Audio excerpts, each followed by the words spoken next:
അപ്പം എന്താ പറയുക, എൻ്റെ വെയിറ്റ് എന്ന് പറയുന്നത് 96 കിലോസ് ആയിരുന്നു.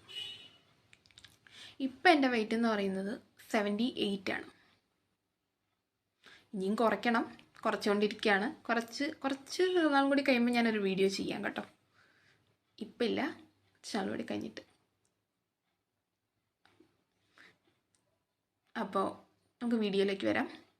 നിങ്ങൾ വണ്ണം കുറയ്ക്കാൻ ആഗ്രഹിക്കുന്ന ആളാണെങ്കിൽ കാർബ് ഉപേക്ഷിക്കണം. പക്ഷേ കാർബിൻ്റെ അളവ് കുറച്ചാൽ മതി. ജസ്റ്റ് നിങ്ങൾ 2 നേരം കാർബ് കഴിക്കുകയാണെങ്കിൽ 1 നേരം കാർബിന് പകരം പ്രോട്ടീൻ ആക്കുക. 1 നേരം കാർബ് കഴിക്കുക.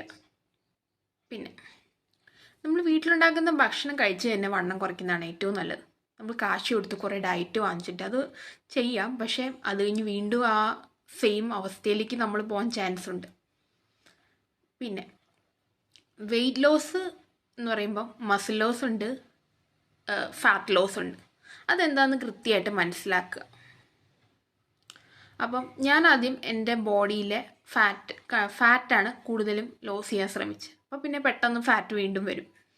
അപ്പം ഞാൻ എന്ത് ചെയ്തു, ഫാറ്റ് ലോസ് അത്യാവശ്യം ആയിക്കഴിയുമ്പോൾ നമ്മുടെ മസിൽ ഗെയിൻ ചെയ്യണം.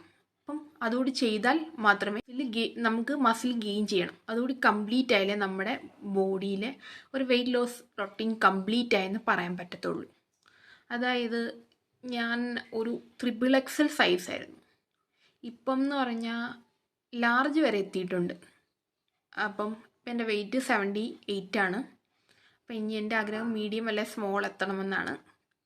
അപ്പം എന്നെ കണ്ടാൽ ഒരു 60-65 വെയിറ്റൊക്കെ തോന്നിക്കുകയുള്ളൂ.